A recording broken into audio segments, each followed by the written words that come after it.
김영숙 씨, 앞으로 나와 주시겠습니까? 변호사의 목소리가 장례식장 안에 울려 퍼졌습니다. 네. 영숙이는 고개를 들었습니다. 검은 상복을 입은 사람들 사이에서 영숙이만 유독 눈이 퉁퉁 부어 있었습니다. 고인께서 남기신 유언장이 있습니다. 김영숙 씨 앞으로요. 그 순간 장례식장 안이 술렁이기 시작했습니다. 뭐, 며느리한테? 신우이 정미가 벌떡 일어났습니다. 변호사님, 그게 무슨 말씀이세요? 우리 어머니가 영숙이한테 유언을? 네, 맞습니다. 고인께서는 작년 8월에 공증을 마친 유언장을 남기셨습니다. 영숙이는 그 자리에 얼어붙었습니다. 30년을 같이 살면서 시어머니한테 제대로 된 말 한마디 들어본 적이 없었습니다. 어머니가 저한테? 목소리가 떨렸습니다. 변호사는 봉투를 꺼냈습니다. 유언 내용을 낭독하겠습니다. 그날도 비가 왔었습니다. 영숙이가 처음 이 집 문턱을 넘던 날이었습니다. 26의 어린 나이 가방 하나 들고 시집을 왔습니다. 어서 오세요, 어머님. 고개를 숙여 인사를 했습니다.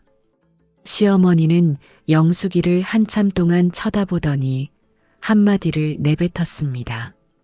키가 작네. 우리 아들이 173인데 넌 몇이냐?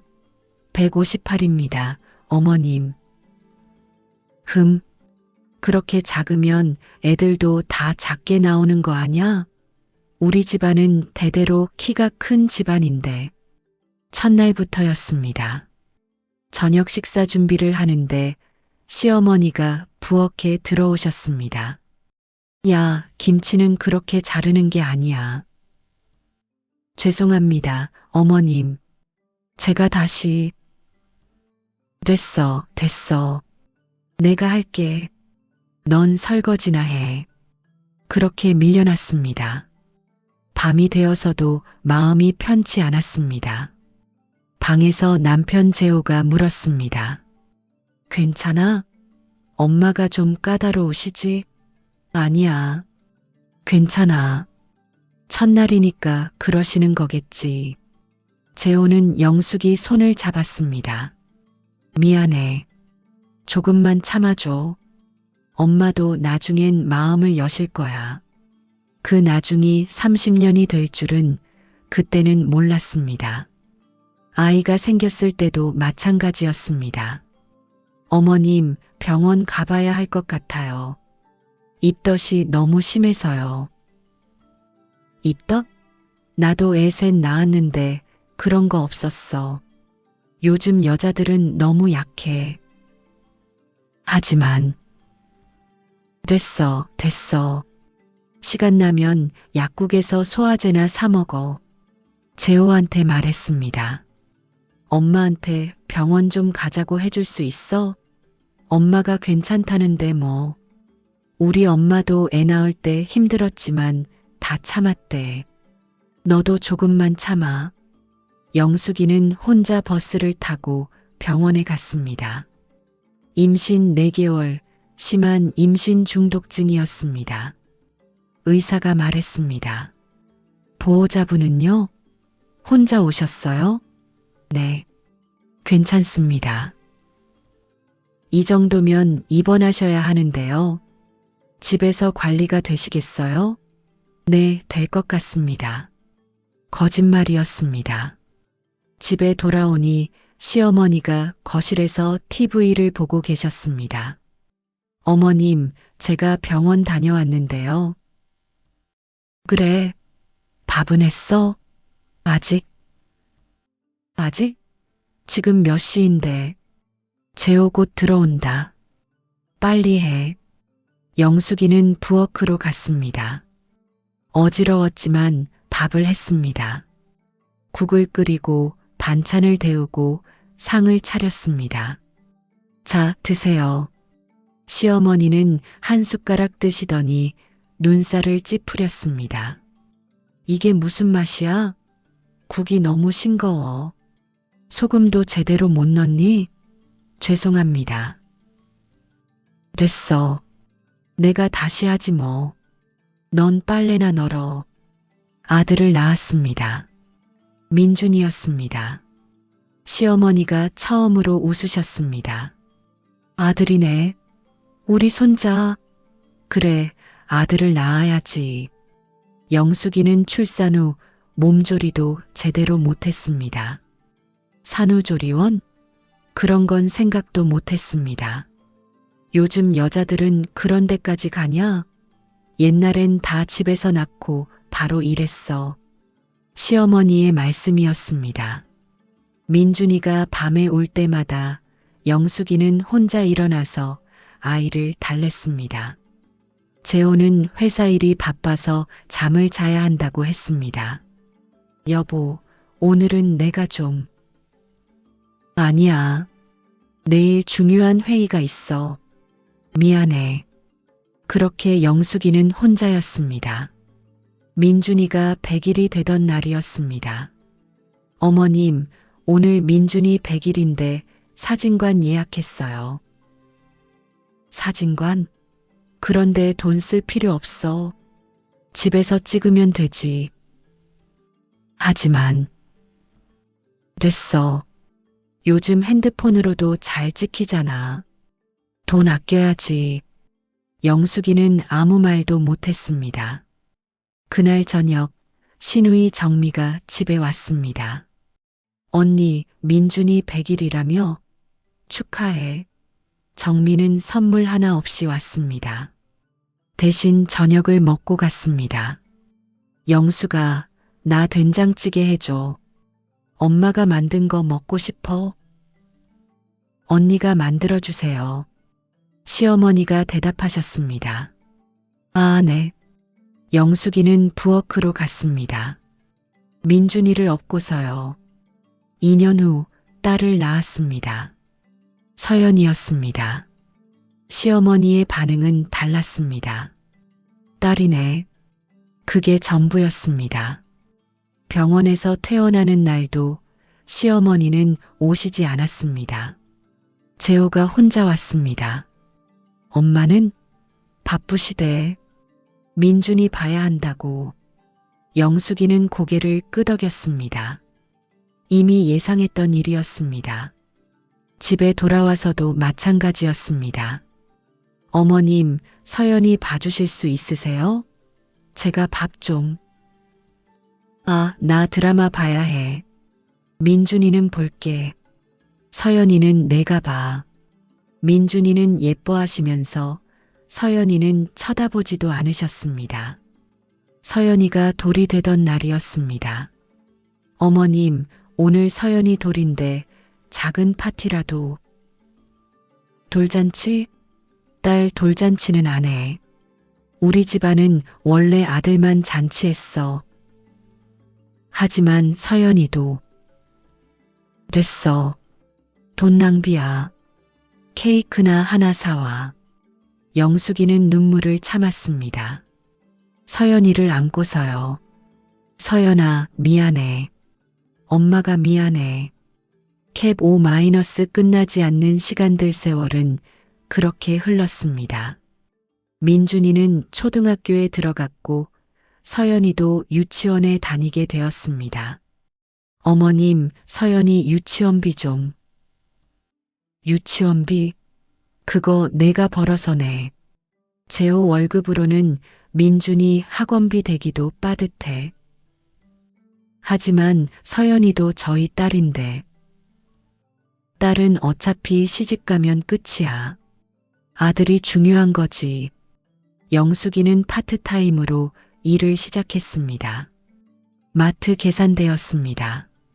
아침 6시에 일어나서 아이들 도시락을 싸고 7시에 학교에 데려다주고 8시부터 오후 2시까지 마트에서 일했습니다.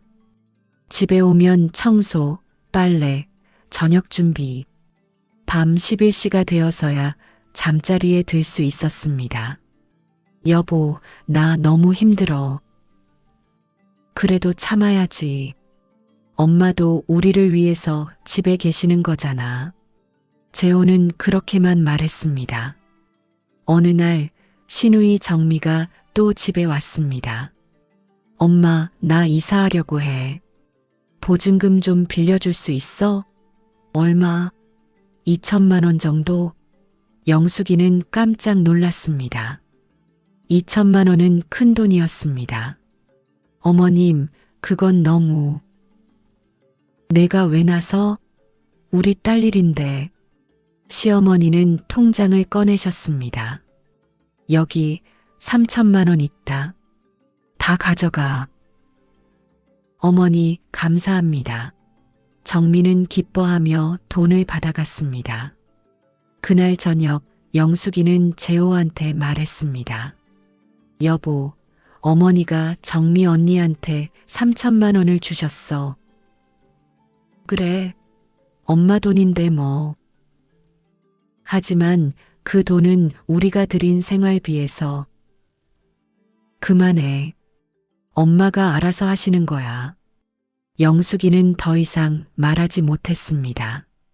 그 돈은 영숙이가 10년 동안 마트에서 번 돈의 일부였습니다. 매달 시어머니께 생활비로 드린 돈이었습니다. 민준이가 중학교 2학년이 되던 해였습니다. 영숙이는 건강검진을 받았습니다. 회사에서 의무적으로 받아야 했습니다. 일주일 후 병원에서 전화가 왔습니다. 김영숙 씨, 재검 받으러 오셔야 할 것 같습니다. 네. 검사 결과에서 이상 소견이 나왔습니다. 영숙이는 병원에 갔습니다. 혼자서요. 의사가 말했습니다. 유방암 초기입니다. 다행히 일찍 발견했습니다. 수술하시면 완치 가능합니다. 수술? 네, 빨리 하실수록 좋습니다. 영숙이는 집에 돌아왔습니다. 재호한테 말해야 했습니다. 여보, 나 병원 갔다 왔어. 응? 어디 아파? 유방암이래.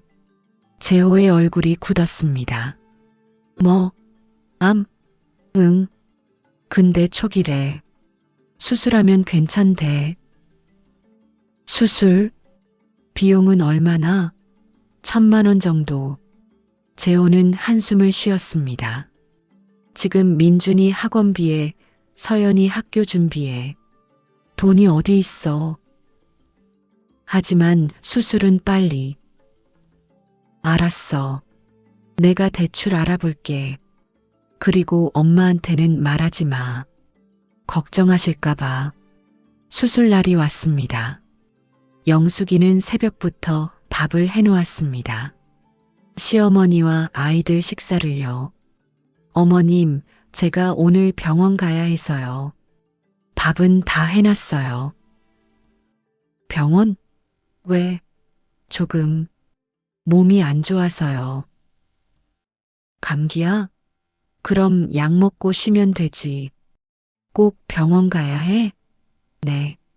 가봐야 할 것 같아요. 시어머니는 더 이상 묻지 않았습니다. 재호가 차를 몰고 병원에 데려다 줬습니다. 미안해. 회사 일이 있어서 수술 끝날 때까지 못 있어. 괜찮아. 혼자서도 할 수 있어. 수술 끝나면 전화해. 퇴근하고 데리러 올게. 영숙이는 혼자 수술실에 들어갔습니다. 수술은 3시간이 걸렸습니다. 회복실에서 눈을 떴을 때 옆에는 아무도 없었습니다. 간호사가 물었습니다. 보호자분은요? 1. 하고 계세요. 아, 네. 간호사의 눈빛이 안쓰러워 보였습니다. 퇴원하는 날이었습니다. 집에 도착하니 시어머니가 거실에 앉아 계셨습니다. 왔어? 저녁은? 어머님, 제가 지금 막 퇴원해서. 그래도 밥은 해야지. 민준이랑 서연이 곧 들어온다. 영숙이는 부엌으로 갔습니다. 수술 자국이 아팠지만 밥을 했습니다. 재호가 퇴근해서 들어왔습니다. 괜찮아? 응. 그래, 다행이다. 오늘 회사에서 진짜 힘들었어. 부장님이. 재호는 자기 이야기만 했습니다. 영숙이의 수술에 대해서는 더 이상 묻지 않았습니다. 밤이 되었습니다. 영숙이는 침대에 누웠습니다. 혼자서요. 눈물이 났습니다. 소리 내지 않고 울었습니다. 나는 왜 이렇게 사는 걸까? 그로부터 5년이 흘렀습니다. 영숙이는 완치 판정을 받았습니다. 아이들은 대학생이 되었습니다. 어느 날 시어머니가 쓰러지셨습니다. 어머니, 영숙이가 119를 불렀습니다. 구급차가 왔고 병원으로 실려갔습니다. 의사가 말했습니다. 뇌졸중입니다. 지금 당장 수술해야 합니다. 수술? 네, 해주세요. 영숙이는 재호와 정미한테 연락했습니다. 재호는 1시간 후에 도착했고 정미는 다음 날 아침에 왔습니다. 엄마 상태가 어때? 정미가 물었습니다. 의사 선생님이 위험하다고.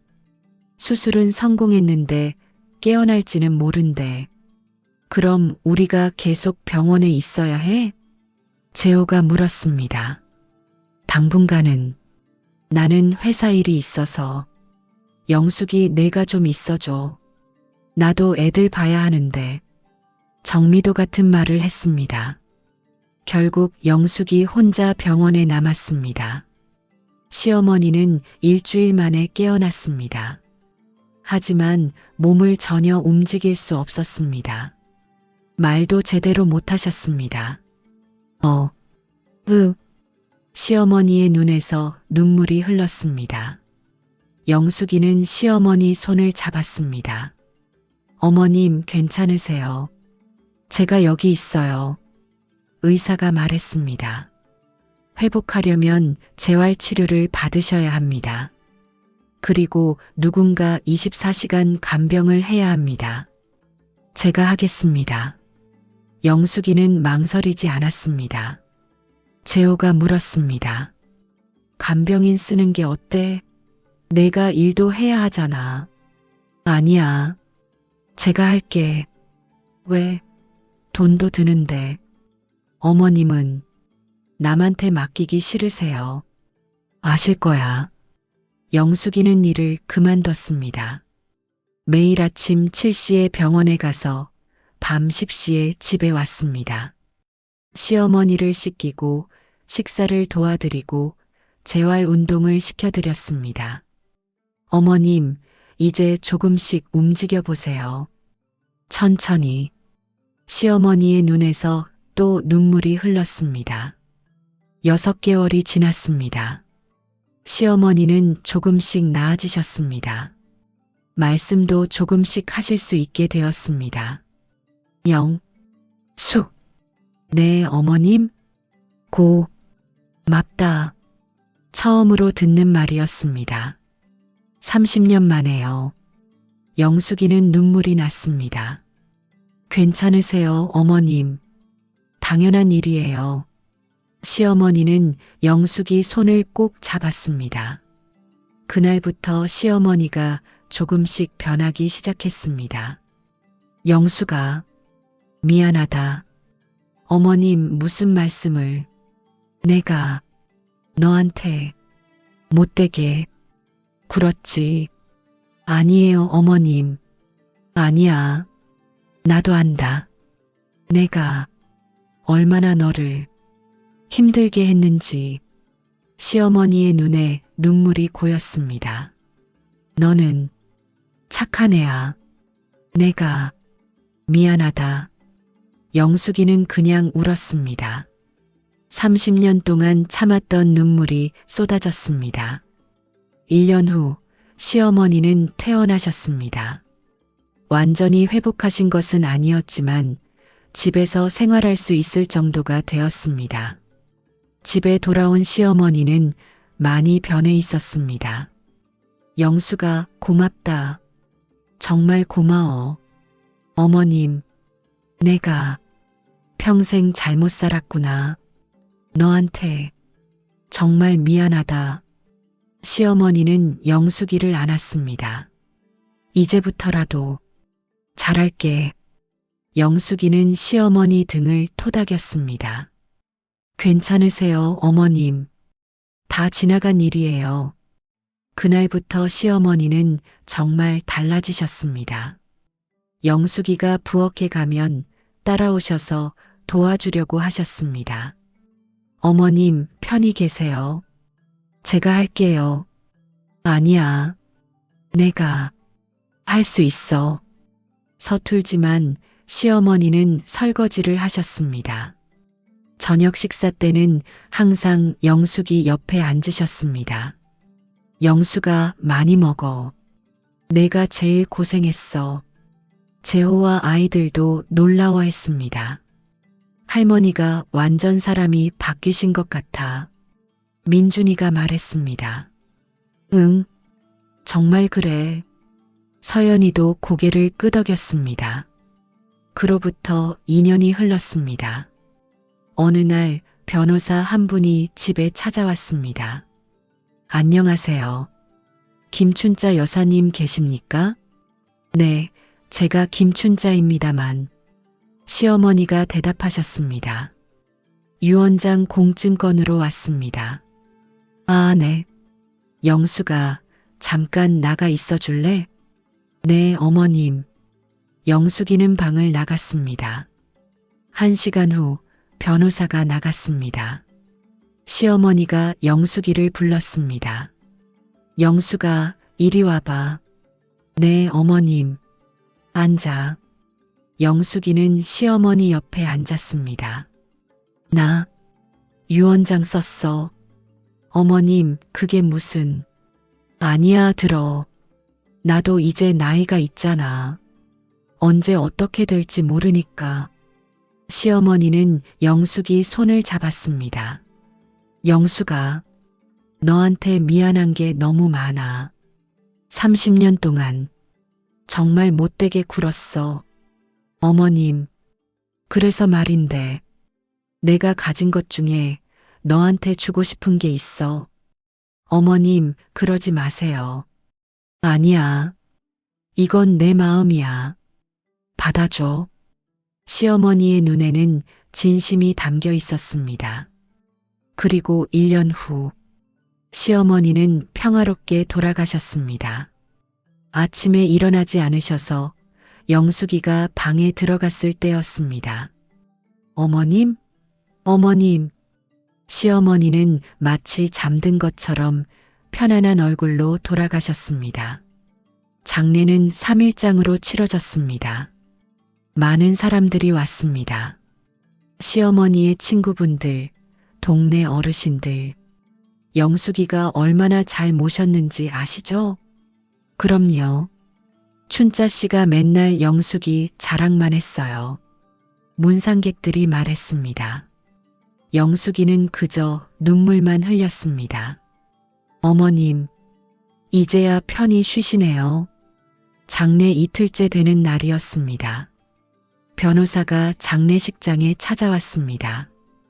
유족 여러분께 고인의 유언장을 낭독하겠습니다. 재호, 정미, 그리고 영숙이가 앞으로 나갔습니다. 변호사가 봉투를 열었습니다. 고인 김춘자는 본인의 전 재산을 다음과 같이 분배한다. 정미가 앞으로 몸을 기울였습니다.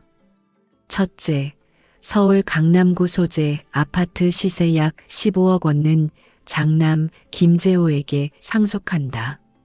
재호가 고개를 끄덕였습니다.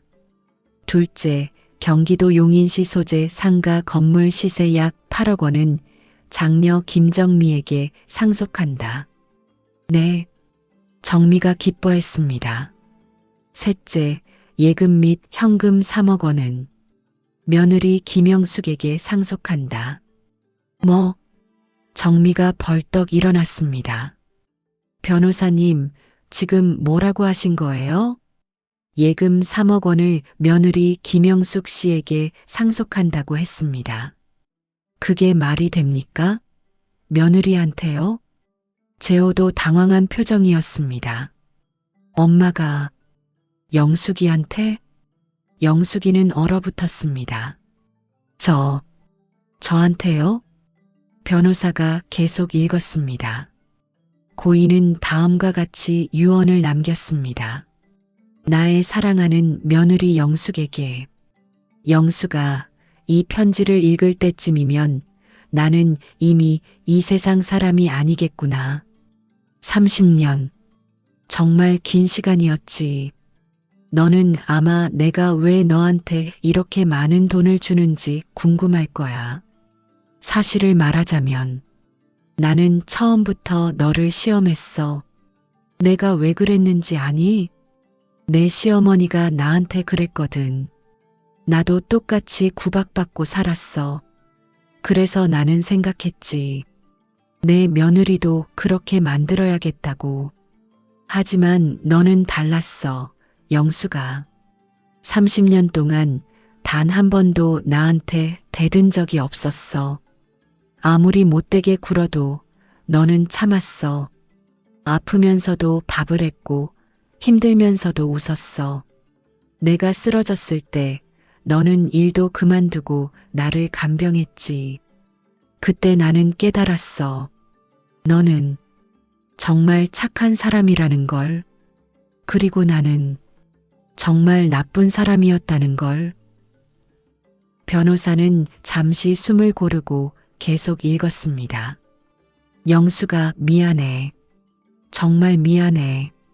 30년이라는 시간을 내 인생에서 빼앗아서 그 시간 동안 너는 한 번도 행복하지 않았을 거야. 이 돈은 내가 앞으로 행복하게 살라고 주는 거야. 너무 늦었지만 이제라도 내 인생을 살았으면 좋겠어. 재호한테 잘 보이려고 하지 말고, 정미 눈치 보지 말고, 아이들한테 미안해하지 말고, 그냥 너를 위해 살아줘. 내가 가고 싶은 곳에 가고, 먹고 싶은 거 먹고, 하고 싶은 거 하면서 살아. 그게 내가 너한테 해줄 수 있는 유일한 보상이야. 영수가 사랑한다. 정말 고마웠어. 너 같은 며느리를 만난 건 내 인생 최고의 축복이었어. 시어머니 김춘자. 장례식장은 조용했습니다. 영숙이는 울고 있었습니다. 재호는 멍하니 서 있었습니다. 정미는 분한 표정이었습니다. 이건 말도 안 돼요. 변호사님, 이거 무효 아닙니까? 아닙니다. 정식으로 공증받은 유언장입니다. 하지만 유족분들께는 각자 상속받으실 부동산이 있으시니 법적으로 문제 없습니다. 변호사는 서류를 정리했습니다. 김영숙 씨 상속 절차는 제가 도와드리겠습니다. 영숙이는 고개를 들었습니다. 눈물이 멈추지 않았습니다. 저는 그때였습니다. 정미가 영숙이 앞으로 다가왔습니다. 옳게 그 돈 받을 거야? 언니, 3억이면 큰 돈이야. 우리 엄마가 정신이 없어서 그런 유언을 남긴 거라고. 그 돈은 원래 우리 가족 것이야. 정미야, 그만해. 재호가 말했습니다. 오빠는 좋겠네. 15억짜리 아파트 받았으니까. 나는 8억짜리 상가 받았어. 근데 올케는 왜 3억을 받아? 며느리 주제에? 그만하라고. 재호가 소리쳤습니다. 영숙이는 천천히 입을 열었습니다. 언니, 저는 모두가 영숙이를 쳐다봤습니다. 영숙이는 무슨 선택을 할까요? 30년 동안 참고 살았던 며느리는 3억이라는 돈 앞에서 어떤 결정을 내릴까요? 영숙이는 천천히 고개를 들었습니다. 눈물 자국이 선명한 얼굴로 정미를 똑바로 쳐다봤습니다. 언니, 이 돈 받을게요. 장례식장이 조용해졌습니다. 정미의 얼굴이 붉어졌습니다. 뭐라고? 저는 이 돈을 받겠어요. 어머니가 저한테 주신 거니까요. 너 지금 정신이 있는 거야? 30년 동안 우리 집에 얹혀 살면서 영숙이는 차분하게 대답했습니다. 얹혀 산 게 아니에요, 언니. 저는 30년 동안 이 집을 지켰어요. 어머니를 모셨고 오빠를 뒷바라지했고 조카들까지 키웠어요. 그게 며느리 도리 아니야? 맞아요. 며느리 도리였죠. 그래서 30년을 그렇게 살았어요. 하지만 이제 영숙이는 변호사를 향해 고개를 돌렸습니다. 변호사님, 상속 절차 진행해 주세요. 네, 알겠습니다.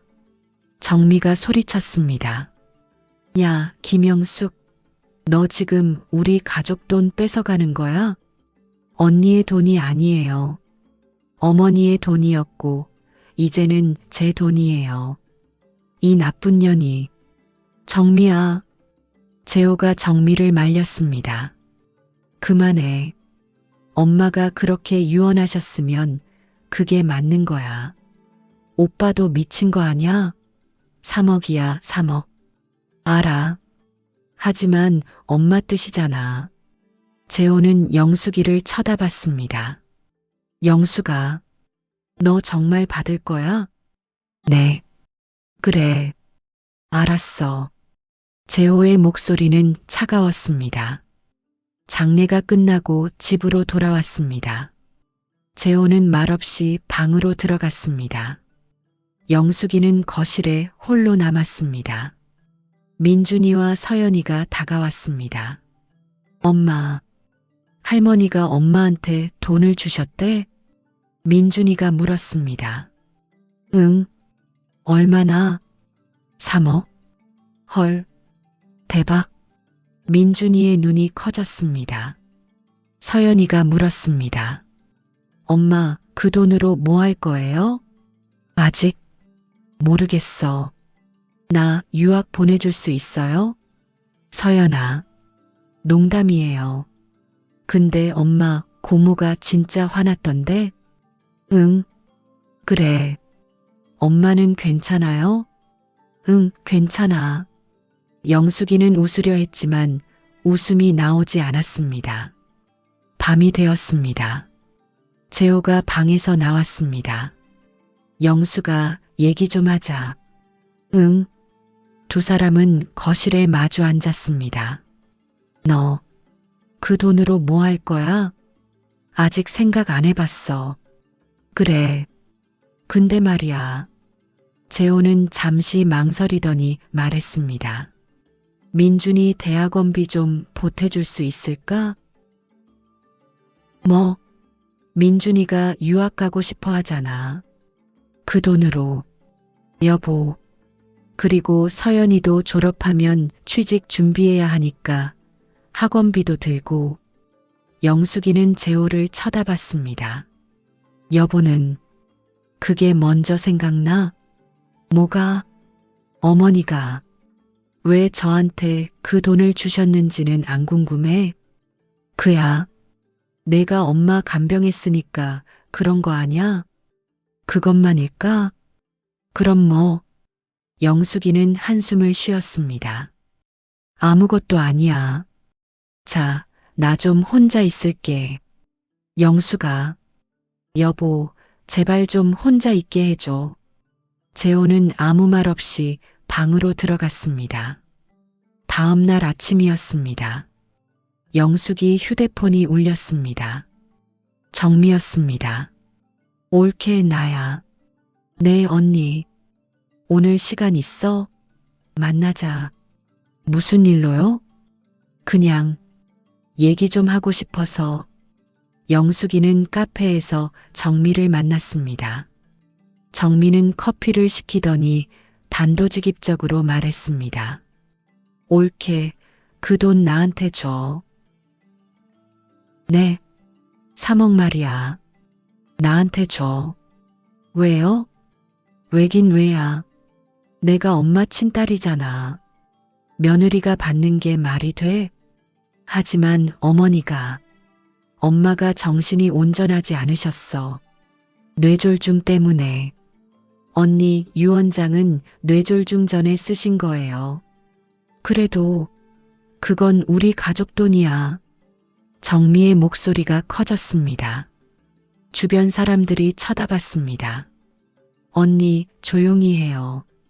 조용히 하라고. 지금 3억을 뺏어가는 주제에 영숙이는 자리에서 일어났습니다. 언니, 저 먼저 갈게요. 아, 김영숙. 정미가 영숙이 팔을 잡았습니다. 너 지금 우리 가족 무시하는 거야? 손 놔요, 언니. 이 돈 때문에 우리 가족 다 망가질 거야. 그래도 괜찮아? 영숙이는 정미 손을 뿌리쳤습니다. 언니, 30년이에요. 30년 동안 저는 참았어요. 언니가 저한테 뭐라고 했는지 기억나요? 뭐? 언니가 결혼할 때 저한테 그랬잖아요. 옳게, 너는 우리 집 식모나 다름없어.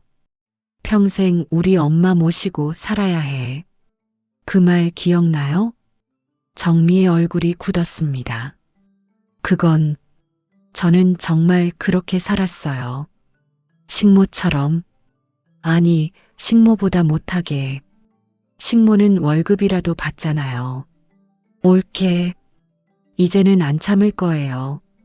이 돈은 제 거예요. 영숙이는 카페를 나왔습니다. 집으로 돌아오는 길이었습니다. 누군가 영숙이를 불렀습니다. 영숙이? 돌아보니 시어머니의 친구 박순자 여사였습니다. 아, 순자 이모님. 어디 가니? 나 좀 따라올래? 네. 순자 이모는 영숙이를 근처 공원으로 데려갔습니다. 벤치에 앉아서 순자 이모가 말했습니다. 영숙아, 너 춘자한테 돈 받았다며? 네.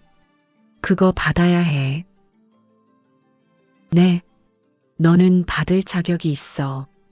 아니, 그것도 모자라. 순자 이모는 한숨을 쉬었습니다. 춘자가 살아생전에 나한테 맨날 얘기했어. 영숙이가 얼마나 고생하는지. 이모님, 영수가 너 아니? 춘자가 너한테 왜 그렇게 못되게 굴었는지. 춘자도 옛날에 시집살이를 엄청 했거든. 시어머니한테 맨날 맞고 살았어. 영숙이는 처음 듣는 이야기였습니다. 그래서 춘자가 생각한 거야. 내 며느리도 나처럼 고생해야 한다고. 그래서요? 응. 근데 말이야, 춘자가 뇌졸중으로 쓰러졌을 때 정신 차리고 나서 나한테 울면서 전화했어. 순자 이모의 눈에 눈물이 고였습니다. 순자야, 나 정말 나쁜 년이야. 영숙이한테 너무 못되게 굴었어. 어떡하지? 어떻게 사과해야 해? 그러면서 울더라고. 어머니가, 영수가, 춘자는 정말 너한테 미안해했어. 그래서 유언장 쓴 거야. 그게 춘자가 할 수 있는 유일한 사과였어. 순자 이모는 영숙이 손을 잡았습니다. 그러니까 너 절대 그 돈 포기하지 마. 알았지? 네. 이모님. 영숙이는 울었습니다. 일주일 후였습니다. 영숙이는 은행에 갔습니다. 상속 절차를 마무리하기 위해서였습니다. 은행 직원이 말했습니다. 김영숙님, 상속 절차 완료되었습니다. 통장 받으세요. 영숙이는 통장을 받았습니다. 잔액 3억 원. 3억이었습니다. 그런데 저기요, 혹시 이 계좌 거래 내역 볼 수 있을까요? 네, 잠시만요. 직원이 거래 내역을 출력해 줬습니다. 영숙이는 그 내역을 보고 놀랐습니다. 10년 전부터 매달 50만 원씩 입금되어 있었습니다. 그리고 메모에는 영숙이 목, 영숙이 생활비, 영숙이 미래를 위해, 영숙이는 손이 떨렸습니다. 어머니가 10년 전부터 계산해 보니 10년 동안 6천만 원이었습니다. 나머지 2억 4천만 원은 시어머니의 개인 저축이었습니다. 영숙이는 은행을 나와서 그 자리에 주저앉았습니다. 어머니는 언제부터 눈물이 멈추지 않았습니다. 집에 돌아와서 영숙이는 시어머니 방을 정리하기 시작했습니다. 옷장을 열었는데 깊숙한 곳에서 낡은 공책이 나왔습니다.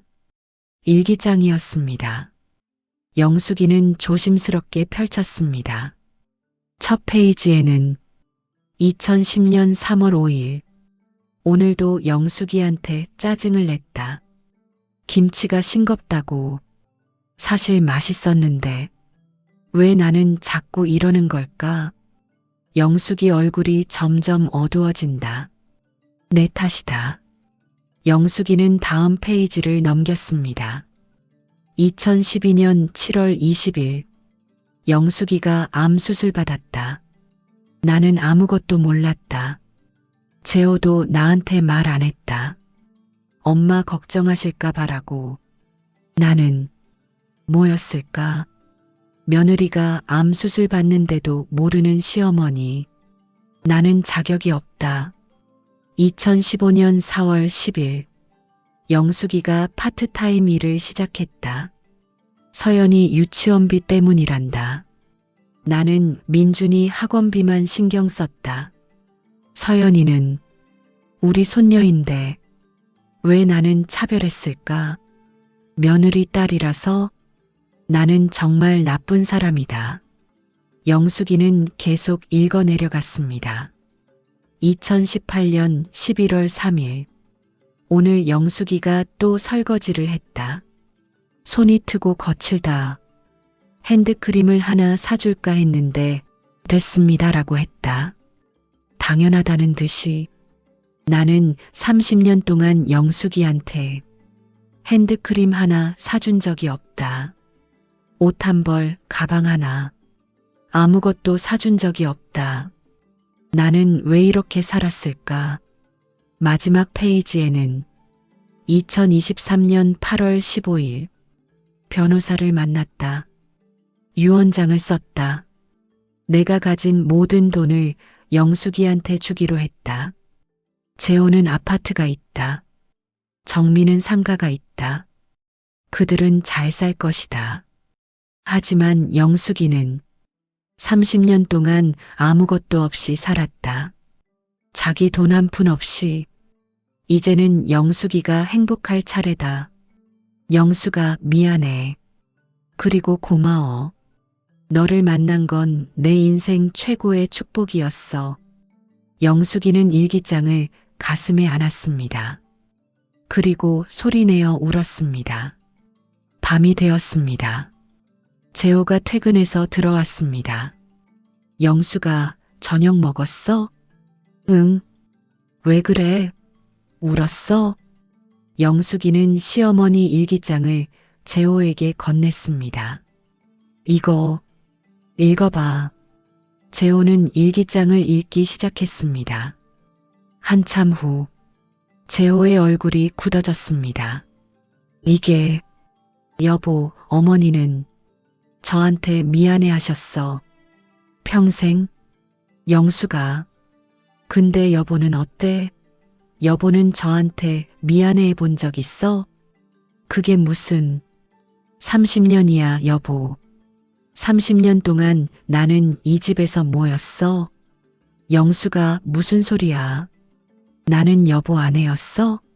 아니면 그냥 가정부였어? 재호는 아무 말도 못했습니다. 여보, 내가 암 수술 받았을 때 기억나? 응. 여보는 병원에 한 번도 안 왔어. 수술 끝나고 1시간 있다가 퇴근한다고 갔지. 그때 회사 일이. 알아. 회사 일이 중요했지. 근데 나는 중요하지 않았어? 영숙이의 목소리가 떨렸습니다. 여보, 나는 30년 동안 한 번도 나로 산 적이 없어. 항상 누군가의 며느리, 누군가의 엄마, 누군가의 아내였어. 근데 나는 없었어. 영수가, 이제는 나로 살고 싶어? 재호는 영숙이를 안으려 했습니다. 하지만 영숙이는 물러났습니다. 미안해, 여보. 나 좀 혼자 있을게.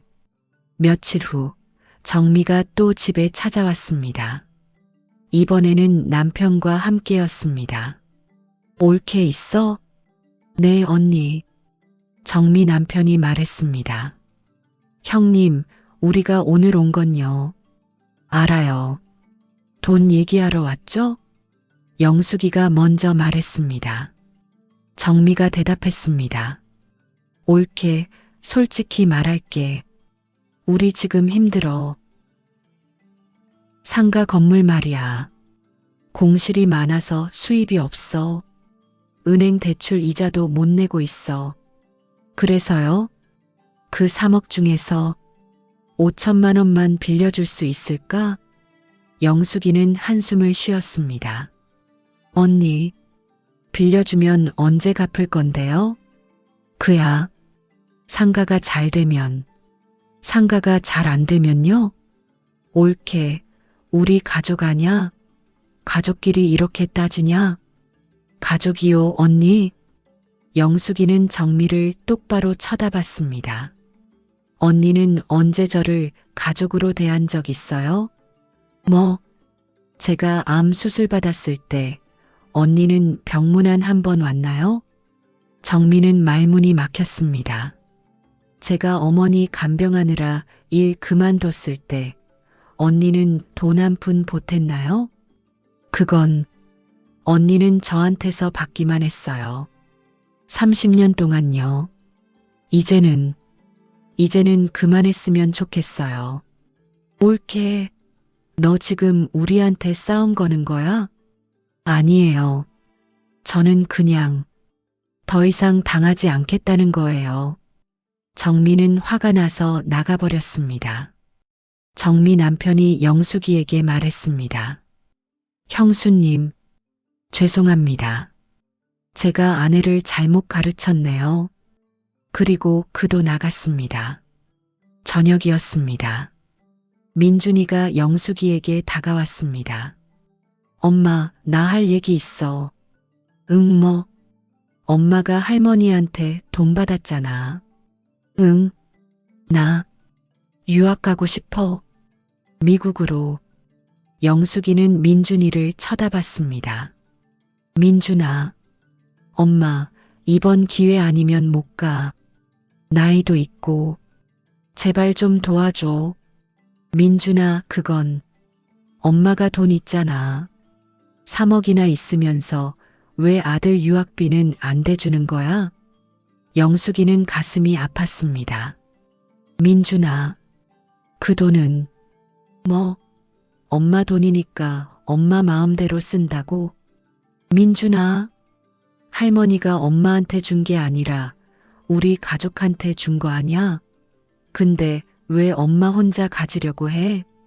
영숙이는 민준이 볼을 때렸습니다. 딱! 민준이는 놀라서 영숙이를 쳐다봤습니다. 엄마, 민준아, 엄마가 너한테 뭐였니? 엄마가 30년 동안 뭐하고 산 것 같아? 너랑 서연이 키우느라 내 인생 다 포기했어. 엄마, 그게 당연한 줄 알았니? 엄마도 꿈이 있었어. 하고 싶은 것도 많았어. 근데 다 포기하고 너희 키웠어. 눈물이 흘렀습니다. 이제는 엄마도 엄마 인생 살고 싶어? 이기적이라고 생각할 수도 있어. 근데 미안해. 민준이는 고개를 숙였습니다. 엄마, 내가 잘못했어. 민준아, 엄마 고생한 거 나도 알아. 미안해. 내가 너무 철없었어. 민준이는 영숙이를 안았습니다. 엄마, 나 알바할게. 유학은 내가 알아서 갈게. 엄마는 엄마 하고 싶은 거 해. 다음 날 아침이었습니다. 영숙이 방문 앞에 편지 한 장이 놓여 있었습니다. 서연이 필체였습니다. 엄마에게. 엄마, 나 서연이야. 어젯밤 엄마랑 오빠 얘기 다 들었어. 엄마, 미안해. 나도 오빠처럼 엄마한테 당연하게 대했던 것 같아. 엄마가 해주는 게 다 당연한 줄 알았어. 밥도, 빨래도, 청소도. 엄마도 힘들었을 텐데. 엄마, 나 어렸을 때 기억나? 할머니가 나한테는 관심도 없었잖아. 오빠한테만 잘해주고. 그때 엄마가 나한테 말했어. 서연아, 괜찮아. 엄마는 너를 제일 사랑해. 그 말이 얼마나 힘이 됐는지 몰라. 엄마가 아니었으면 나는 완전 삐뚤어졌을 거야. 엄마, 고마워. 그리고 미안해. 나는 엄마 편이야. 항상 엄마가 하고 싶은 거 다 해. 나는 엄마가 행복했으면 좋겠어. 사랑해, 엄마. 서연이가. 영숙이는 편지를 읽으며 울었습니다. 행복한 눈물이었습니다. 한 달이 지났습니다. 영숙이는 결심했습니다. 재호를 불렀습니다. 여보, 얘기 좀 하자. 응, 뭔데? 나 여행 가려고. 여행? 응. 혼자서. 재호는 당황했습니다. 혼자? 어디로? 제주도. 한 달 정도. 한 달이나? 그럼 집은 누가? 여보가 하면 되지. 내가? 응. 30년 동안 내가 했잖아. 이제 여보 차례야. 영수가 나 회사 다니는데 어떡해. 여보, 나도 30년 동안 일하면서 집안일 다 했어. 재호는 할 말이 없었습니다. 알았어. 다녀와. 고마워, 여보. 영숙이는 짐을 쌌습니다. 민준이와 서연이가 배웅했습니다. 엄마, 조심히 다녀와요. 응. 맛있는 거 많이 먹고 와요. 그럴게. 엄마, 사진 많이 찍어서 보내줘요. 알았어. 영숙이는 공항으로 향했습니다. 평생 처음으로 혼자 떠나는 여행이었습니다. 제주도는 아름다웠습니다. 영숙이는 바다를 보며 걸었습니다. 바람이 불었습니다. 이렇게 평화로울 수가. 30년 만에 느끼는 자유였습니다. 카페에 앉아서 커피를 마셨습니다. 창밖을 보며 그냥 멍하니 앉아 있었습니다. 누구를 위해 무언가를 하지 않아도 되는 시간. 그게 이렇게 소중한 줄 몰랐습니다. 저녁에는 혼자 식당에 갔습니다. 한 분이세요? 네. 이쪽으로 앉으세요. 혼자 밥을 먹었습니다. 아무도 맛없다, 싱겁다 하지 않았습니다. 그냥 조용히 먹었습니다. 호텔 방에 돌아와서 침대에 누웠습니다. 천장을 보며 생각했습니다. 나는 이제 어떻게 살아야 하지? 휴대폰이 울렸습니다. 서연이었습니다. 엄마, 나 서연이야. 잘 지내? 응, 잘 지내. 엄마, 오늘 아빠가 밥 태웠어. 영숙이는 웃음이 났습니다. 그래? 응. 근데 우리 다 같이 웃으면서 먹었어. 엄마, 아빠가 집안일이 이렇게 힘든 줄 몰랐대. 그랬구나. 엄마, 우리 엄마 없어도 괜찮으니까 걱정 말고 푹 쉬어. 고마워, 서연아. 전화를 끊고 영숙이는 눈물을 흘렸습니다. 고마운 눈물이었습니다. 제주도 5일째 되는 날이었습니다. 해변을 걷고 있는데 누군가 영숙이를 불렀습니다. 영숙이? 돌아보니 대학 동창 미숙이었습니다. 미숙아? 어머, 영숙이 맞네. 여기서 뭐해? 여행 왔어. 혼자? 응. 나도 혼자 왔어. 두 사람은 카페에 앉았습니다. 영수가 너 결혼했다며? 잘 지내? 응. 뭐? 나는 이혼했어. 어머, 남편이 바람 피워서. 근데 말이야, 이혼하고 나니까 더 행복해. 미숙이는 웃었습니다. 이제는 내가 하고 싶은 거 다 해. 여행도 가고 취미도 배우고.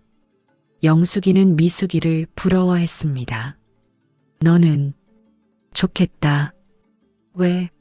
너도 힘들어? 응, 많이. 영숙이는 지난 30년의 이야기를 했습니다. 미숙이는 진지하게 들었습니다. 영숙아, 너 이혼 생각은 없어? 이혼? 응. 너무 힘들면 이혼하는 것도 방법이야. 영숙이는 생각에 잠겼습니다. 이혼, 나도 할 수 있을까? 제주도 마지막 날이었습니다. 영숙이는 일출을 보러 갔습니다. 해가 떠올랐습니다. 붉은 태양이 아름다웠습니다. 영숙이는 생각했습니다. 이혼 꼭 해야 할까? 아니면 다른 방법이 있을까? 재호는 나쁜 사람은 아니야. 그냥 무신경한 거지. 민준이와 서연이도 이제는 알아줘. 나는 가족이 있으면서도 내 삶을 살 수 있지 않을까? 해가 완전히 떠올랐습니다. 영숙이는 다짐했습니다. 그래, 나는 이제 나로 살 거야. 가족과 함께 하지만 나를 잃지 않고. 집에 돌아왔습니다. 문을 열자 재호, 민준이, 서연이가 거실에 서 있었습니다. 어서 와. 현수막이 걸려 있었습니다. 엄마 환영합니다. 영숙이는 눈물이 났습니다. 이게 뭐야? 엄마, 우리가 준비했어요. 서연이가 말했습니다. 식탁 봐요. 식탁에는 음식이 가득했습니다. 물론 보기는 별로였습니다. 우리가 직접 만들었어요. 맛은 보장 못하지만. 민준이가 웃었습니다.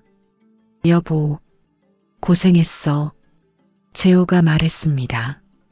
나 한 달 동안 정말 힘들었어.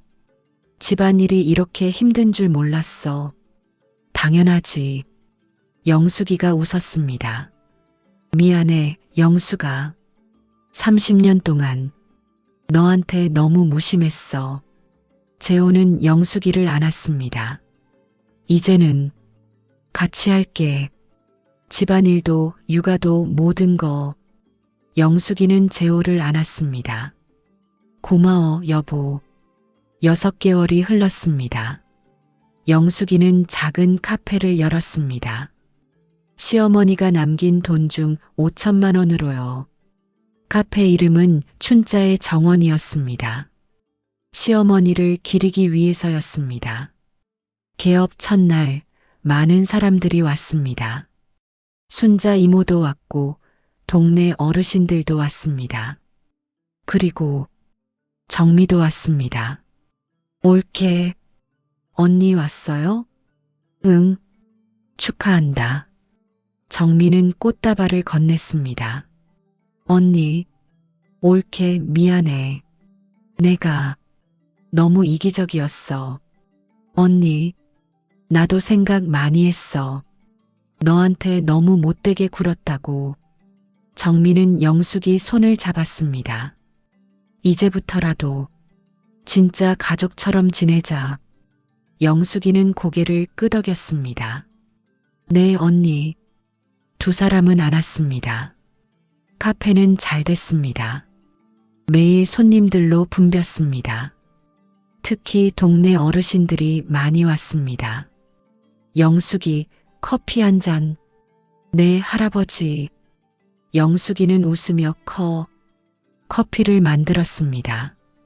30년 만에 처음으로 웃는 것 같았습니다. 진짜 웃음이었습니다. 재호도 주말마다 카페에 와서 도왔습니다. 여보, 이 테이블 닦을게. 고마워. 민준이와 서연이도 알바로 왔습니다. 엄마, 주문 들어왔어요. 알았어. 가족이 함께 일했습니다. 처음으로요. 어느 날 한 손님이 카페에 왔습니다. 50대 여성이었습니다. 사장님, 저기요. 네, 무엇을 도와드릴까요? 저 질문 하나 해도 될까요? 네, 물론이죠. 여성은 망설이다가 물었습니다. 사장님은 어떻게 이렇게 행복해 보이세요? 네, 저도 사장님처럼 되고 싶어요. 근데 용기가 안 나요. 영숙이는 그 여성을 보았습니다. 예전의 자신과 똑같은 눈빛이었습니다. 앉으세요. 제가 이야기해 드릴게요. 영숙이는 그 여성에게 자신의 이야기를 해줬습니다. 30년의 시집살이, 시어머니의 유산, 그리고 변화.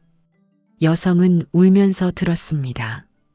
사장님, 저도 할 수 있을까요? 할 수 있어요. 늦었다고 생각할 때가 가장 빠를 때예요.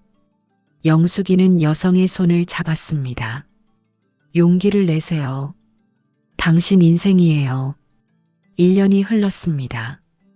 카페는 안정적으로 운영되고 있었습니다. 영숙이는 시어머니 기일에 묘소를 찾았습니다. 어머님, 잘 계시죠? 영숙이는 꽃을 놓았습니다. 어머님, 저 카페 잘 되고 있어요. 어머님이 도와주신 덕분이에요. 그리고요, 재호가 많이 변했어요. 이제는 집안일도 같이 하고 저한테도 잘해줘요. 민준이랑 서연이도 엄마를 이해해 주더라고요. 영숙이는 웃었습니다. 어머님, 저 이제 행복해요. 정말로요. 어머님이 저한테 주신 돈 잘 쓰고 있어요. 어머님 뜻대로요. 고맙습니다, 어머님. 그리고 사랑해요. 바람이 불었습니다. 마치 시어머니가 대답하는 것 같았습니다. 카페로 돌아오는 길이었습니다. 우편함에 편지 하나가 있었습니다. 법무법인에서 온 편지였습니다. 영숙이는 편지를 열었습니다. 김영숙님께 고인 김춘자 여사의 추가 유언장이 발견되어 알려드립니다. 고인은 생전에 보험금 1억 원을 남겼으며 이는 손녀 서연이의 이름으로 가입되어 있었습니다. 고인의 유언에 따르면 서연이가 차별받았던 것이 평생 가슴 아팠다. 이 돈으로 서연이가 하고 싶은 것을 하길 바란다고 하셨습니다. 또한 손자 민준이를 위한 장학금 5천만 원도 별도로 마련되어 있습니다. 상세한 내용은 영숙이는 편지를 읽으며 울었습니다. 어머니, 시어머니는 마지막까지 가족을 생각하셨던 것입니다. 며느리만이 아니라 손자, 손녀까지도요. 저녁이었습니다. 영숙이는 가족을 모았습니다. 재호, 민준이, 서연이, 그리고 정미 가족까지. 오늘 모두 모인 이유는 영숙이는 편지를 보여줬습니다. 할머니가 우리 모두를 생각하셨어요. 민준이와 서연이는 울었습니다. 할머니가 저까지 생각해 주셨다니, 서연이가 말했습니다. 어렸을 때 할머니가 나한테 관심 없는 줄 알았어요. 근데 할머니는 우리 모두를 사랑하셨어. 영숙이가 말했습니다. 그것도 말로 표현하지 못하고 행동으로도 잘 보여주지 못하셨지만 마음속으로는 항상 우리를 생각하셨어요. 재호가 말했습니다. 엄마, 이제야 알겠어. 엄마가 왜 영숙이한테 그 돈을 주셨는지.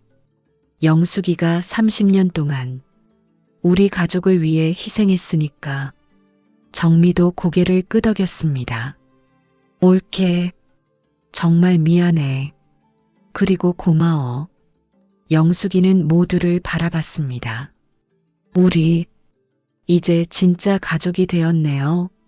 모두가 안았습니다. 눈물 속에서, 하지만 따뜻했습니다. 2년이 흘렀습니다. 춘자의 정원은 이제 지역 명소가 되었습니다. 많은 사람들이 찾아왔습니다.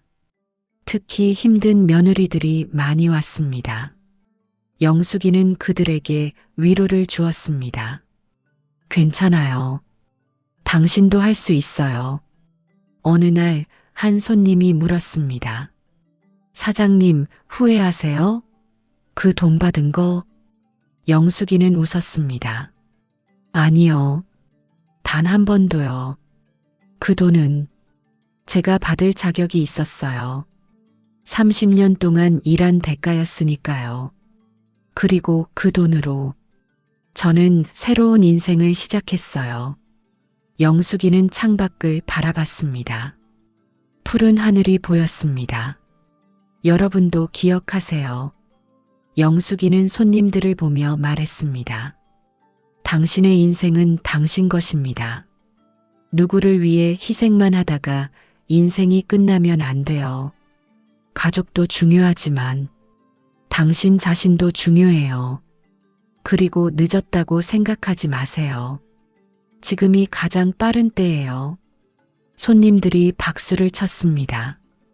영숙이는 웃었습니다. 진심으로요. 카페 벽에는 시어머니 사진이 걸려 있었습니다. 사진 아래에는 글귀가 적혀 있었습니다. 사랑은 때로 서툴지만 진심은 결국 전해집니다. 시어머니 김춘자를 기리며 영숙이는 매일 아침 카페에 출근합니다. 재호는 주말마다 카페를 돕습니다. 민준이는 장학금으로 공부하며 꿈을 키웁니다. 서연이는 할머니가 남긴 돈으로 디자인 공부를 시작했습니다. 정미는 이제 영숙이 가장 친한 언니가 되었습니다. 그리고 무엇보다 영숙이는 행복합니다. 진짜로요. 여러분이라면 어떤 선택을 하셨을까요? 30년을 참고 살아온 며느리에게 찾아온 3억이라는 기회. 그것을 받는 게 이기적인 걸까요? 아니면 당연한 권리일까요? 댓글로 여러분의 생각을 들려주세요. 구독과 좋아요는 큰 힘이 됩니다. 다음에도 여러분의 마음을 울리는 이야기로 찾아오겠습니다. 시청해 주셔서 감사합니다.